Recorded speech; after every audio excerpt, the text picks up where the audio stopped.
लो बे छोरो, आज का दिन की तो पौनी है कसुत्ता मैंने तड़ा काम के साथ करनी पड़ रही है। भाई बाहर आ रहे थे घास काटने, आदमी अपनी गाड़ी राह मर रही थी, लुगाई आगे बेला गाड़ी हटा देना तो सारी गाड़ी हरी हो जाएगी। एक दो बार तो मैं आती लाता हूँ मांगा पासा तो काटने दे पहले फिर हटा दें बोली सारा तो काट ली तेरी गाड़ी हट रही है। मैं चला जाता हूँ, गाड़ी हटाता हूँ, वापस आ जाता हूँ। लुगाई ने कहूँ चाह तो नाट के कई भाई सवेरे सवेरे चाह ठीक नहीं, कॉफी बना दे मेरे खातिर। कॉफी पीकर नहा धोई करता हूँ, जोतपत्ती करता हूँ, राम के नाम ले लेता हूँ। उसके बाद लग जाती है भूख। मगा लुगाई की मैं खाने पीने का आइटम दे दे। लुगाई ने नारियल पानी दे दिया, छोल कर नारियल पानी का एंजॉय लेता हूँ। और फ्रिज में तो नारियल काट त्यान लुगाई पे खिंड जाती है। एक दही की कटोरी में चोखा मेरे पे को खिंडी ना तो सब दिन का मुकदमा तैयार हो गया था। बाकी लुगाई कसुती सियाणी पे फ्रिज में चटाई बेचा रही है, चटाई काट के लाती है, चटाई ने धो देती है, काम हो जाता है एक नंबर का। आज मैंने जाना था भाई गुआना, एक पार्टी पे पेमेंट लेनी थी। लुगाई नहीं बोली मैंने भी ले चलो, मेरी भी बुआ रहा है। हम चाल बैठ ले, कोई बात नहीं, मेरा तो 10 मिनट का काम है। फिर राका भी फोन कर देता है, बोला मैं भी चलूंगा। इनोवा लेके पहुंच जाता हूँ मैं राकेश के पास। राकेश बोलता जी इनोवा को नहीं लेके चला, या गाड़ी लेके चलांगे, इसका काम करवा रखे, इसका चेकिंग भी हो जाएगी। मैं ठीक है भाई कोई बात नहीं। पहुंच जाते हैं माता जी के पास, भाई आशीर्वाद लेते हैं माता जी से। ब्रेकफास्ट भी माता जी ने तैयार कर रखा था, यही ब्रेकफास्ट करते हैं। अपना राका ने जाना था रुखी गांव में भी, वहां इसके मामा जी रहते हैं। सारा सौदा सट्टा गाड़ी में धर लेते हैं, निकल लेते। तीनों आदमी बैठ के रास्ते में सबसे पहले हवा फुल कराते हैं, उसके बाद तेल की टंकी भरवा लेते हैं। हला के राका तेल की पेमेंट कर देता है फोन पे से। इसमें कुछ रिफंड आता है फोन पे के अंदर, बाकी अभी कुछ नहीं आता भी लिखा जाता है बेटर लक नेक्स्ट टाइम। राका तेरे से कर्म करे जो तेरा माल छा जा फ्री का। जैसे ही गाड़ी को मैम से गोहाना की तरफ मोड़ते हैं, सड़क के दोनों तरफ समुद्र भरा हुआ। मखा राकेश जमींदार आ तो करड़ा नुकसान बन रहा, भाई गा बन गया बेचारा का। गोहाना पहुंचते ही राकेश ने फरमाइश कर दिया जी सबसे पहले आप घेवर जलेबी लेवांगे मातूराम भाई की बुआ खातिर। और भाई हमने तो बेरा होगा इस भाई की जलेबी पूरा ऑल ओवर इंडिया में फेमस है। भाई मारा भी करना जी कर था खान खातर, मैं आकर देता हूँ, मैं चाल भरा के चलांगे। दुकान पे पहुंचे तो भाई हलवाई भाई ताजा जलेबी तारन लग रहा था। देसी घी की खुशबू जमा टाट में चढ़ जाती है, पर इनका कलर देख के दिल खुश हो जाता है। और जैसे ही दुकान के अंदर जाते हैं तो नीरज गुप्ता जी मिलते हैं, जो दुकान के ओनर है। अपने सारे व्लॉग देखते थे, ये जान के और दिल को प्रसन्नता होती है। भाई ने एक एक करके मेरे को बहुत सारी आइटम चेक करवाई। सबसे खास आइटम हमें लगा ये गाय के दूध की बनी हुई बर्फियां, भाई बहुत ही जबरदस्त बर्फियां थी।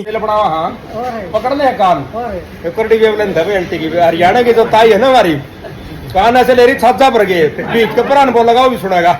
इसके बाद भाई जी ने हमें चेक कराया, देसी घी से बने हुए बहुत ही खस्ता बिस्कुट। फिर लेके आए भाई जी नमकीन जो हिंग से बनी हुई थी। भाई 37,000 रुपए किलो हिंग आती है, उससे नमकीन तैयार करी जाती है। यही दुकान के ऊपर हमें भी अपने बहुत सारे प्यारे फ्लोर मिलते हैं। सब भाइयों को हार्दिक धन्यवाद देता हूँ, भाई हार्दिक आभार करता हूँ भाइयों का। सबके साथ फोटो खिंचवाता हूँ, हेलो करता हूँ। नीरज भाई ने हमें बहुत सारे आइटम चेक करवाए, भी एक एक आइटम को खा के हमने भाई को दिल से धन्यवाद दिया। भाई बहुत ही प्यारी क्वालिटी और बहुत ही प्यारा स्वाद भाई ने तैयार कर रखा था। अब समय हो गया था इन भाइयों से विदा लेने का। सब भाइयों के साथ हाथ मिला के, उनके साथ गले मिलकर, उनका आभार व्यक्त करके भाई निकल लेता हूँ मैं यहाँ से। बाहर निकलते दो प्यारे भाई और मिल जाते हैं। इन भाइयों का भी पिज्जा बनाने का और शेक बनाने का, साथ में अमूल की फ्रेंचाइजी ले रखी थी, बिजनेस था। ये भाई भी आग्रह करते हैं जी चलो हमारे साथ। और भाई हमने बेरा ना तो अपना दो है नहीं, मैं हो लेता हूँ। भाइयों के साथ साथ पहुंच जाते हैं सीधे इन भाइयों की दुकान पे। ये भाई बताते हैं कि जी हिसार के जीजेयू से हम लोगों ने एमबीए कर रखे दोनों भाइयों ने। उसके बाद नौकरी करी है, फिर नौकरी छोड़ के बिजनेस जमाया। मैं कहा जी बहुत ही बढ़िया काम किया। हमने भाइयों से बहुत रिक्वेस्ट करी जी मातूराम जी के यहाँ से, हमने बहुत सारा सामान खाया, पेट में पानी की भी जगह नहीं है, फिर भी ये भाई नहीं मानते। एक बहुत ही स्वादिष्ट पिज्जा भाई दिखने में इतना सुथरा लगा था, न्यूज करता गपड़ गपड़ सारा ने खा जाओ। और साथ में लेके आया इतना प्यारा शेक, भाई ये खजूर का शेक था, आज से पहले हमने कदे नहीं पी लिया था। साथ में डाल रखी थी आइसक्रीम, पेट तो फुल भरा था भाई। फिर वह बात याद आ जाती है कि बस में कितनी है भीड़ो, कंडक्टर तो अपनी जगह बनाए ले, लुगाई खा जा कोई बात को नहीं है, अपनी जगह आप बना लेंगे। पिज्जा और खजूर शेक का एंजॉय लेके इन भाइयों का धन्यवाद देके हम लोग निकल लेते हैं, सीधे पहुंच जाते हैं बुआ जी के घर पे। बुआ जी का पूरा कुनबा पाठ देखने लग रहा था भाई, बैठ के थोड़ी देर गपशप मारा। उसके बाद ओक्का भर के लिए आते हैं, ओक्का का एंजॉय लेते हैं। फिर ले आते हैं चाय, चाय का भी एंजॉय लेते हैं। अब हमें यहाँ पहली बार मिलती है भाई ये प्यारी सी गुड़िया। हमने न्यू मान रही जानू, इसके माँ बाप हमें हाँ जनू मारे जाम रे न्यू खेलन लग दी हमारे साथ की। मैं डर शर्म कुछ नहीं मान रही थी, जी सा दे दिया। बालक ने हमारे साथ खेल के दूर था हुआ बाज कर कूद जा छाती पे। इसके साथ खेलने में समय का भी नहीं पता चला। हमने 2-2.5 घंटे कद चले गए, हमने बेरा ही नहीं पटा भाई। वार हो गई थी। मगा बुआ जी आज्ञा दो हम निकलते हैं। गोहाना की एक चीज और बहुत फेमस है भाई, ये था श्री राम शरणम आश्रम। हम लोग सीधे पहुंच जाते हैं श्री राम शरणम आश्रम में। कई दिन से मेरे जी में थी यहाँ पे जाने की, मैं चला जाता हूँ गार्ड के पास। गार्ड ने अंदर फोन किया, पता करता भाई, आज्ञा दे देता गार्ड अंदर जाने की। अंदर भेजने से पहले गार्ड ने हमारा सारा डाटा नोट किया, भाई कहाँ से आयो, किससे आयो, गाड़ी नंबर क्या है, फोन नंबर क्या है। उसके बाद हमारा आधार कार्ड भी लेता है भाई, वो भी फोटो खींच के रख लेता है। अंदर गए तो हमारी आंख खुली की खुली रहेगी भाई। बहुत ही शानदार आश्रम था, बहुत ही प्यारे पेड़ थे यहाँ पे, बहुत ही अच्छा माहौल था भाई, बिल्कुल शांति प्रिय माहौल था। चूं चाचप कुछ नहीं था। गार्ड भाई ने बताया था कि अंदर जाप घर मिलेगा, वहां पे जाके मत्था टेक लेना। बाकी हमारे को जाप घर मिलता नहीं भाई, यहाँ पे मानस कोई भी नहीं था, जिससे पूछ ले भी हमें मिल जाते। फिर ये घास काटने वाले इन भाइयों से पूछते हैं जाप घर कहाँ है। फिर इन भाइयों ने रास्ता बताया हमारे को। आश्रम के अंदर तरह तरह के पेड़ लगा रखे थे, फलों वाले भी फूलों वाले भी। और अंत में हमें मिल जाता है जाप घर भाई। बाहर अपने जूते निकाल के हम लोग जाप घर के अंदर प्रविष्ट हो जाते हैं भाई। जाप घर के अंदर बिल्कुल सन्नाटा था, कोई आदमी चुप भी नहीं बोल रहा था, सिर्फ एक जोत जग रही थी। इसी जोत के ऊपर एक मंत्र लिखा हुआ था भाई। सब लोग बैठ के इस मंत्र का जाप करते हैं भाई, मत्था टेकते हैं, वहां से बाहर निकल आते हैं। जाप घर के अंदर किसी भी बच्चे का ले जाना मना था भाई। बाहर आके अपने जूते पहन के हम लोग निकल लेते हैं। ये आश्रम बहुत ही शांत वातावरण का आश्रम था भाई, स्वाद ही आ गया इसके अंदर आके। मन में बड़ी शांति सी महसूस हुई यहाँ से निकलते हुए। अब हमें निकलना था रुखी गांव के लिए, जहाँ पे राका के मामा रहते हैं। रास्ते में रेल का फाटक बंद मिलता है, तो राका डबल समझदार बन के दूसरी फाटक की तरफ मोड़ देता है, वो भी बंद मिलती है। मखारा के घनी श्याणी 2 बपोर भूखी 100 वो एक काम बन गया भाई। थोड़ी थोड़े आगे चलते मिल जाते हैं दो बहुत ही प्यारे फॉलोअर भाइयों के साथ हेलो करता हूँ, फोटो खिंचवाता हूँ, तभी आ जाते एक नई समस्या भाई, गाड़ी स्टार्ट नहीं हो रही थी और अपना रखा इन बात बहुत राजी है भाई, उसकी जाड़ सी पाट दे, इंजन की 2-3 तार तुराना लाओ भाई, सेल्फ हमारा गाड़ी स्टार्ट हो जा, हमारा के निहाल कर दिए इतना। अब लुगाई बोलती है कि चाय पीऊंगे पे पहुंच जाते हैं हम लोग एक होटल पे, रास्ते मिल जाती है गौ माता, उनको ब्रेकफास्ट कराते हैं, फिर मिलती है प्यारी मकड़ी पे, देखो कितना हंगा ला के यार जाड़ बनाओगे, हमने 1 मिनट लागे भी हमारी लुगाई जड़ दे जाड़ में पाड़ लिया है। बैठ के ऑर्डर कर देते हैं भाई, कॉफी ऑर्डर कर दिया, साथ में फ्रेंच फ्राई मंगा लिया, उसके साथ स्प्रिंग रोल मंगा लिया भाई, बहुत ही बढ़िया स्प्रिंग रोल फ्रेंच फ्राई थी, खा के स्वाद आ गया। फिर मिल जाते हैं ढाबे के ओनर भाई जो अपने सारे लोग देखते थे, बहुत बहुत धन्यवाद देता हूँ। यहाँ से निकल के सीधे पहुंच जाते रुखी गांव में, मामा का छोरा रवि भाई कसूता उदास बैठा था, माँ के बात होगी बिलाजी गुड़गांव में बैठा था बस मैं नजर को डाली में, और किसी ने मेरा जोड़ा तार लिया, उसमें मेरी सारी सरन थी 8वीं से लेकर ग्रेजुएशन तक की। ओहो मखा ये तो करड़ा एक काम बन गया भाई, बाकी बिला उस फाइल के ऊपर मेरा फोन नंबर है, किसी भाई ने पा गया तो बता दियो कमेंटा में। और भाई आ गया समय विजेता घोषित करने का, जो अपन कल योजना शुरू करी थी, कमेंट के ऊपर सबसे फालतू लाइक तो वह लाइक मिले अपनी प्यारी बेबे परमिला लोहान ने, 49 लाइक के साथ आज अपनी विजेता हो जाती है प्यारी बेबे परमिला लोहान। इसी के साथ आज का व्लॉग खत्म करते हैं भाई, सब बाण भाई अजीत भाई की राम राम।